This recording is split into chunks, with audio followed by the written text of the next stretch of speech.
കിടിലൻ ഞണ്ട് റോസ്റ്റാണ്. Hello friends, my dream food സ്റ്റോറിയിലെ പുതിയൊരു വീഡിയോയിലേക്ക് എല്ലാവർക്കും സ്വാഗതം. ഞാൻ ഇന്നിവിടെ ഞണ്ട് റോസ്റ്റ് ആണ് തയ്യാറാക്കാൻ പോകുന്നത്. അതിലേക്കായി കുറച്ച് നല്ല ഫ്രഷ് ഞണ്ട് കിട്ടിയിട്ടുണ്ട്. നമുക്കെന്നാ വീഡിയോയിലേക്ക് പോയാലോ. അടുപ്പ് കത്തിച്ച് പാൻ നമുക്ക് അടുപ്പത്ത് വെക്കാം.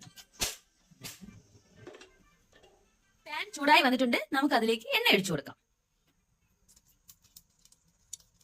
ചൂടായി വന്നിട്ടുണ്ട്. നമുക്ക് അതിലേക്ക് കടുക് ഇട്ട് കൊടുക്കാം. കടുക് പൊട്ടുമ്പോൾ തന്നെ നമുക്ക് കുറച്ച് പച്ച ഉലുവ കൂടെ അതിലിട്ട് കൊടുക്കാം.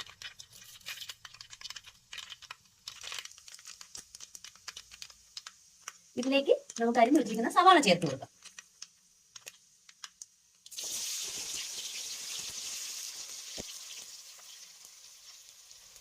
നമുക്കിതിലേക്ക് അരിഞ്ഞു വെച്ചിരിക്കുന്ന വെളുത്തുള്ളിയും ഇഞ്ചിയും ചേർത്ത് കൊടുക്കാം.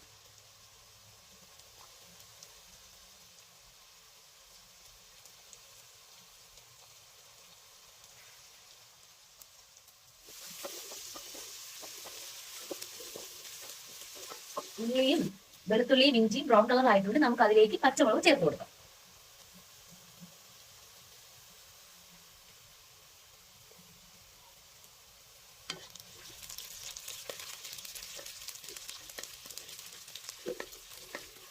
നമുക്ക് ഇതിലേക്ക് ആവശ്യത്തിനുള്ള പൊടികൾ ചേർത്ത് കൊടുക്കാം. 2 ടീസ്പൂൺ മുളക് പൊടി, കുറച്ച് മഞ്ഞൾപ്പൊടി, 1 ടീസ്പൂൺ മല്ലിപ്പൊടി, മസാല.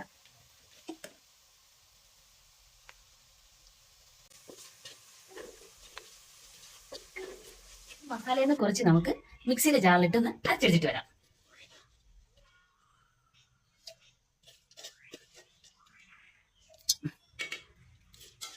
നമ്മൾ അരച്ചെടുത്ത അരപ്പ് നമുക്ക് അതിലേക്ക് ചേർത്ത് കൊടുക്കാം.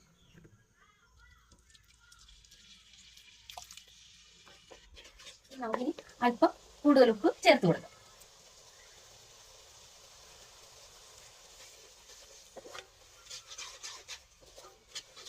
നമ്മുടെ അരപ്പ് നല്ല വൃത്തി കുറുകി വന്നിട്ടുണ്ട്. നമുക്കിനി ഇതിലേക്ക് കഴുകി വൃത്തിയാക്കി വെച്ചിരിക്കുന്ന ഞണ്ട് ചേർത്ത് കൊടുക്കാം.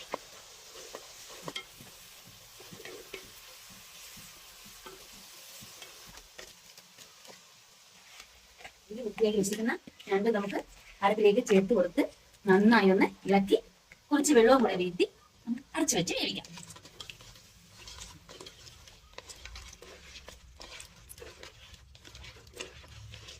നമുക്കിനി അടപ്പ് തുറന്ന് നോക്കിയാലോ. ഞണ്ട് റോസ്റ്റ് ഇവിടെ ഏകദേശം പരുവായി വന്നിട്ടുണ്ട്. ഇതിലേക്ക് അരച്ചു വെച്ചിരിക്കുന്ന തക്കാളി പേസ്റ്റ് കൂടെ ചേർത്ത് കൊടുക്കാം. നമുക്കിനി ഇത് നന്നായി ഒന്ന് ഇളക്കി യോജിപ്പിക്കാം. നമ്മുടെ ഞണ്ട് റോസ്റ്റ് ഇവിടെ തയ്യാറായിട്ടുണ്ട്. നമ്മുടെ ഈ ചാനൽ ആദ്യമായിട്ട് കാണുന്നവർ സബ്സ്ക്രൈബ് ചെയ്യാൻ മറക്കല്ലേ. നമുക്കിനി ഇതിലേക്ക് കുറച്ച് പച്ച വെളിച്ചെണ്ണ കൂടെ ചെവിത്തി കൊടുക്കാം. വീട്ടിൽ ഞണ്ട് വാങ്ങിക്കുമ്പോൾ ഇതുപോലെ ട്രൈ ചെയ്യാൻ മറക്കല്ലേ. വെളിച്ചെണ്ണയൊക്കെ വീതിയപ്പോ നല്ല മണം വരുന്നുണ്ട്. നമുക്ക് ചോറിനോടും ചപ്പാത്തിയുടെ കൂടെയൊക്കെ കഴിക്കാൻ പറ്റിയ ഒരു അടിപൊളി ഐറ്റം ആണ്. എല്ലാവരും ഒന്ന് ട്രൈ ചെയ്ത് നോക്കണേ.